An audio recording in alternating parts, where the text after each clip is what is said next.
Hello student, are के classes में आपका स्वागत है। मैं राकेश सर आ गया हूँ एक नई वीडियो के साथ।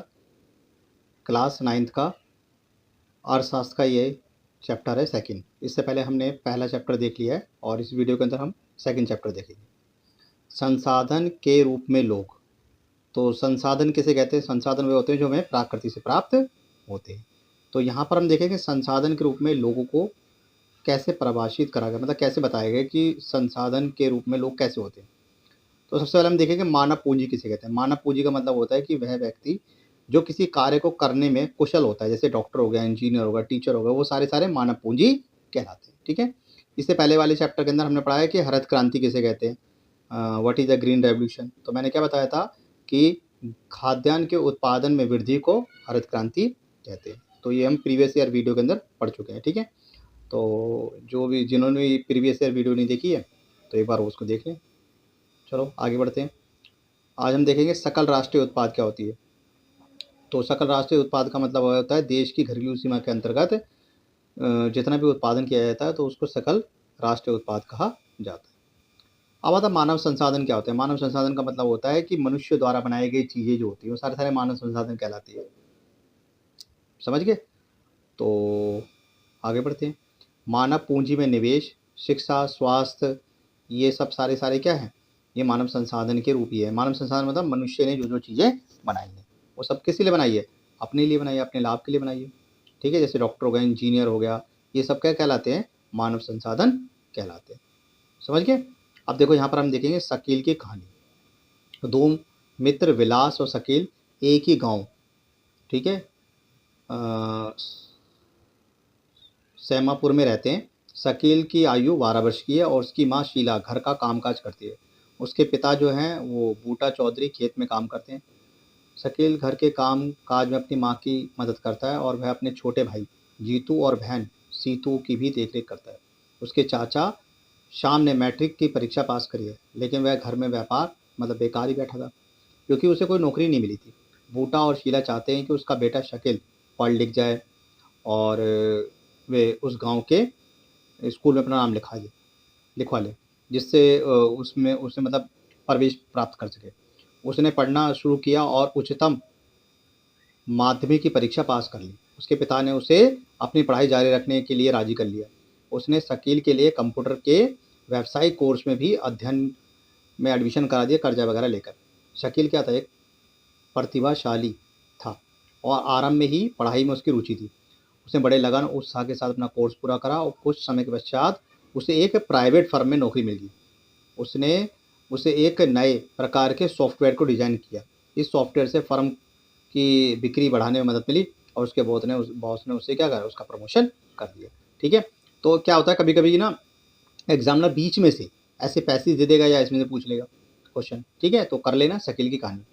तो हम पढ़ रहे थे मानव पूंजी। मानव पूंजी का मतलब क्या होता है कि वो व्यक्ति कार्य करने में क्या होता है? निपुण होता है। जैसे देखो ये टेलर का बता रखा है तो ये मानव पूंजी है। समझ गए? तो मानव पूंजी का मतलब किसी कार्य को करने में जो क्या होता है? कुशल होता है, उसे हम मानव पूंजी कहते हैं। ये देखो यहाँ पर ये काम करते मतलब ये दिखा रखा है विलास और शकील की कहानी जो हमने अभी पढ़ी। अब आता है विलास की कहानी। विलास 11 वर्ष का एक लड़का है और वह शकील के ही गाँव में रहता है। विलास के पिता महेश एक क्या मछुआरे थे। विलास जब 2 वर्ष का था तो उसके पिता की मृत्यु हो गई। उसकी माँ गीता ने मछलियाँ बेचकर अपने परिवार का पालन पोषण करा। वह जमींदार के तालाब से मछलियाँ खरीदती और निकट की मंडी में बेच देती। वह मछलियाँ बेचकर एक दिन में केवल 150 रुपये कमा पाती थी। विलास गठिया का रोगी बन गया। उसकी माँ के पास इतने पैसे नहीं थे कि वह उसे किसी डॉक्टर को दिखा सके। वह स्कूल भी नहीं जाता था। उसकी पढ़ाई में रुचि नहीं थी। वह खाना पकाने में अपनी माँ की मदद करता था तथा छोटे भाई सोहन की भी देखरेख करता था। कुछ समय पश्चात उसकी माँ बीमार पड़ गई तथा उसकी देखभाल करने वाला कोई नहीं था। परिवार में उनकी सहायता करने वाला भी कोई नहीं था। विलास भी उसी गांव में मछली बेचने के लिए बाध्य हो गया। अपनी माँ की तरह वह भी कम ही कमा पाता था। ठीक है। तो ये स्टोरी है। तो कभी कभी इनमें से क्वेश्चन वो पूछ लेता है एग्जामिनर, तो आपको पता होना चाहिए। ऐसे पूछ लेगा कि विलास की एज क्या थी, उम्र क्या थी, तो ऐसे क्वेश्चन वो पूछ सकता है। ठीक है बच्चों, तो ध्यान से सुनते जाएं वीडियो को। आप ना डेली सुनने की कैपेसिटी डालो। अगर सुनने में जैसे आप सुनोगे डेली तो क्या होगा? बहुत सारे क्वेश्चन आपको याद हो जाएंगे। ठीक है। अब देखो आपसे कैसे क्वेश्चन पूछेगा, प्राथमिक, द्वितीयक और तृतीयक यानी प्राइमरी, सेकेंडरी और टर्टियरी एक्टिविटी क्या होती है। तो प्राथमिक क्रिया वे होती हैं जो क्या होती हैं, कृषि पर आधारित होती हैं। जैसे प्राथमिक क्षेत्र में कौन कौन से आते हैं, कृषि हो गया, एग्रीकल्चर सेक्टर हो गया, वन की फॉरेस्ट हो गए, पशुपालन हो गया, मत्स्य पालन हो गया, मुर्गी पालन, खनन, ये सारे क्या कहलाते हैं, ये प्राइमरी एक्टिविटी के अंदर आते हैं, प्राथमिक क्षेत्र के अंदर आते हैं। और द्वितीयक क्षेत्र के अंदर कौन कौन से, सेकेंडरी के अंदर क्या आता है, व्यापार, परिवहन, संचार, बैंकिंग, बीमा, स्वास्थ्य, टूरिज्म, ठीक है, पर्यटन, ये सब किसके अंदर आते हैं, ये सेकेंडरी के अंदर आते हैं। और टर्टियरी सेक्टर के अंदर क्या आता है, ये सेवा क्षेत्र, जैसे एयरटेल हो गया, वोडाफोन हो गया, जियो हो गया, जो भी सेवा देते हैं वो तीसरे सेक्टर के अंदर आते हैं। तो आपसे क्वेश्चन पूछेगा कि हमारे कितने सेक्टर हैं, 3 सेक्टर है, प्राइमरी, सेकेंडरी और टर्टियरी, ठीक है। तो ध्यान रखना है, इनमें से वो क्वेश्चन 100% पूछता है और कई बार आ चुके हैं क्वेश्चन, तो सभी स्टूडेंट्स को अच्छी तरह देख ले। देखो इसी तरह के अंदर क्या बता रहा है, ये एक वर्गीकरण है, यानी यहाँ पर खेती करते हुए दिखा रखा है, यहाँ पर रिफाइनिंग में काम होते हुए दिखा रखा है, तो ये तीनों सेक्टर का दिखा रखा है, ठीक है, प्राइमरी, सेकेंडरी और टर्टियरी तीनों सेक्टर का ये दिखा रखा है। तो सभी स्टूडेंट्स को अच्छी तरह देख लें अपने बुक्स के अंदर, तो बहुत ही आसान। अब आता है जनसंख्या की गुणवत्ता क्या होती है। जनसंख्या की गुणवत्ता का मतलब होता है जैसे शिक्षा, स्वास्थ्य इत्यादि में सुधार होना, ठीक है, उनकी मतलब इनमें वृद्धि होना क्या कहलाता है, जनसंख्या की गुणवत्ता कहलाता है। जैसे शिक्षा क्या है, शिक्षा बहुत जरूरी है। अपने जीवन के आरंभी वर्षों में शकील की शिक्षा ने बाद में उसे एक अच्छी नौकरी दिला दी। तो बेटा पढ़ना लिखना बहुत ज़्यादा जरूरी है। जो बच्चे पढ़ेंगे लिखेंगे तभी तो माँ बाप का नाम रोशन कर पाएंगे, आगे बढ़ पाएंगे। अगर आप पढ़ोगे लिखोगे नहीं तो क्या होगा, मजदूरी करोगे। समझ गए मेरी बात को। तो मानव पूंजी का मतलब क्या है कि आपके अंदर कोई टेक्निकल वर्क आ गया हो तो मानव पूंजी आप कहलाओगे। तो शिक्षा बहुत ज़्यादा जरूरी है, इसे सही बच्चे मन लगा के पढ़ाई करें। अब देखो ये क्या लिखा है, विद्यालय के छात्र छात्राएं, तो इस प्रकार के बच्चे क्या करते हैं, मतलब स्कूल कॉलेज जाते हैं और वहाँ पर क्या करते हैं, शिक्षा प्राप्त करते हैं।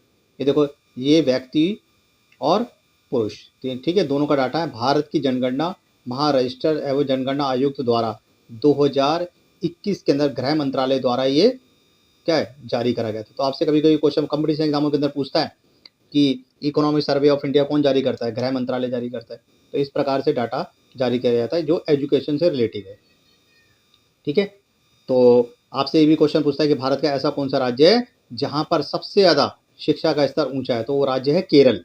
ये भी ध्यान रखना है, इस पर भी क्वेश्चन वो एग्जाम में आपसे पूछ लेता है, ठीक है। और एक क्वेश्चन पूछेगा आपसे कि पहली पंचवर्षीय योजना कब लागू करी गई, फर्स्ट 5 ईयर प्लान कब लागू करा गया, 1 अप्रैल 1951 को। और प्लानिंग कमीशन यानी कि योजना आयोग का गठन करा गया था 1950 में। तो भारत सरकार क्या करती है, हर साल केंद्र सरकार और राज्य सरकार हर साल क्या करती है, अपने शिक्षा का बजट क्या करते हैं, बढ़ाती हैं, ताकि बच्चों को उचित शिक्षा प्राप्त हो सके। अब इसके लिए एक अभियान चालू करता है, सर्व शिक्षा अभियान, प्राथमिक शिक्षा अभियान, ठीक है, दोपहर का भोजन, मिड डे मील, ये सब योजनाएं क्यों चालू करी है, ताकि बच्चे इन योजना का लाभ उठा सकें और बच्चे पढ़ाई कर सकें, भोजन के लालच में जा सकें, स्कूल जाएंगे, और साथ साथ में उनका क्या जीवन स्तर भी ऊंचा हो जाएगा, क्योंकि उनको क्या मिल जाएगा, पोषक तत्व प्राप्त हो जाएंगे। अब क्या होता है स्वास्थ्य, स्वास्थ्य का मतलब क्या है, स्वास्थ्य का मतलब है कि व्यक्ति जो शारीरिक रूप में क्या हो, तंदुरुस्त हो, उसको स्वास्थ्य कहते हैं। तो इसके लिए क्या करना पड़ेगा, हमें अच्छा भोजन खाना पड़ेगा, ठीक है। इसी प्रकार से आपसे पूछेगा शिशु मृत्यु दर क्या होती है। शिशु मृत्यु दर का मतलब होता है कि जितने बच्चे मर जाते हैं, 1 साल के अंदर जितने बच्चे मर गए, 1000 में अगर हम करते हैं तो शिशु मृत्यु दर है। इसी प्रकार जन्म दर होता है, ठीक है। देखो ये स्वास्थ्य केंद्र है जहाँ पर बच्चों की स्वास्थ्य की जांच करते हुए दिखा रखा है। तो ऐसे आप बच्चे बना बना के लिखो। देखो एसएसटी एक ऐसा सब्जेक्ट है जहाँ पर आप आसानी से बना के लिख सकते हो, ठीक है। और जितना बना के लिखो, एग्जामिनर को रटा थोड़ी चाहिए, एग्जामिनर को आपके थॉट चाहिए कि आपकी सोच कितनी है। तो ये डाटा बता रखा है, ठीक है, डाटा को एक बार देख लेना। अब आता है बेरोजगारी क्या होती है। बेरोजगारी का मतलब है कि वह व्यक्ति जो काम करना चाहता है परंतु काम प्राप्त नहीं होता, उसको बेरोजगार कहा जाता है। देखो यहाँ पर क्या है, शकील की माँ शीला अपने घरेलू कामकाज और बच्चों की देखरेख तथा खेतों के काम में अपने पति बूटा की मदद करती है। शकील का भाई जीतू और बहन सीतू अपना समय खेलने और घूमने फिरने में गुजारते हैं। क्या आप शीला या जीतू या सीतू को बेरोजगार कह सकते हैं, यदि नहीं तो क्यों। क्योंकि देखो बेटा ये बच्चे अभी छोटे हैं, समझ गए भाई। जो बच्चे बड़े हो जाते हैं और बच्चे काम मतलब मान लो कोई बच्चा पढ़ लिख लिया या बच्चे बड़े हो गए पर जो काम प्राप्त नहीं हो रहा तो बेरोजगार कहलाते हैं। तो ऐसे बना के लिख लेना, बहुत आसान सा है ये, ठीक है। तो ये क्वेश्चन कई बार आया हुआ है, कि बेरोजगार किसे कहते हैं या बेरोजगारी किसे कहते हैं। समझ गए? ये थोड़ा वीडियो आगे पीछे हो जाती है, देखो क्यों हो जाती है ऐसी। चलो कोई बात नहीं। बेरोजगारी का अर्थ क्या होता है कि व्यक्ति जो काम करना चाहता है परंतु काम प्राप्त नहीं होता, तो उसको बेरोजगार कहा जाता है। समझ गए? तो ऐसे आप बना बना के लिख लेना। ये आ गए हम बेरोजगार के। यहाँ तक हमने कर लिया था, आगे बढ़ते हैं। ठीक है, तो अब आता है मौसमी और परीक्षण बेरोजगारी क्या होती है। मौसमी बेरोजगारी या परीक्षण बेरोजगारी का मतलब होता है कि वह बेरोजगारी जो मौसम के अनुसार पाई जाती है। मतलब जैसे कि कुछ समय तो काम प्राप्त हुआ, कुछ समय काम प्राप्त नहीं हुआ, वो सारी मौसमी बेरोजगारी या परीक्षण बेरोजगारी कहलाती है। ठीक है, और शिक्षित बेरोजगारी का मतलब क्या है? शिक्षित बेरोजगारी मतलब कि व्यक्ति पढ़ा लिखा है परंतु काम प्राप्त नहीं हो रहा। शिक्षित बेरोजगारी भारत के अंदर ये बहुत बड़ी समस्या है। समझ गए? सबसे बड़ी समस्या पाई जाती है। इसको क्या कहते हैं? इसको शिक्षित बेरोजगारी कहते हैं। मतलब इतने व्यक्ति इतने पढ़े लिखे हैं परंतु काम प्राप्त नहीं हो पाता। ये भारत की बहुत बड़ी समस्या है। क्यों? क्योंकि भारत की जनसंख्या क्या बहुत ज़्यादा बढ़ गई है। ठीक है, अब आता है, देखो ये मोची है जो काम करते हुए दिखाया रखा है। चलो आप देखते हैं एक गांव की कहानी। एक गांव था जिसमें अनेक परिवार थे। प्रत्येक परिवार इतना उपज लेता था कि उसके सदस्य खा पी सके। परिवार के सदस्य अपने कपड़े बुनते थे, अपने बच्चों को पढ़ाते थे। इसी तरह प्रत्येक परिवार अपनी आवश्यकता पूरी कर लेता था। इनमें से एक परिवार ने अपने एक बेटे को कृषि महाविद्यालय में भेजने का फैसला करा। लड़के को निकट के एक कृषि महाविद्यालय में प्रवेश मिला। कुछ समय पश्चात वह कृषि इंजीनियरिंग की योग्यता प्राप्त कर गांव लौट गया। वह इतना मतलब सज्जन निकला कि उसने एक उन्नत किस्म के लिए हल्का नमूना तैयार करा जिसमें गेहूं की उपज को वृद्धि हुई। इसी तरह गांव में एग्रो इंजीनियरिंग का एक नया काम मतलब सर्ज हुआ और वही उसकी पूर्ति हुई।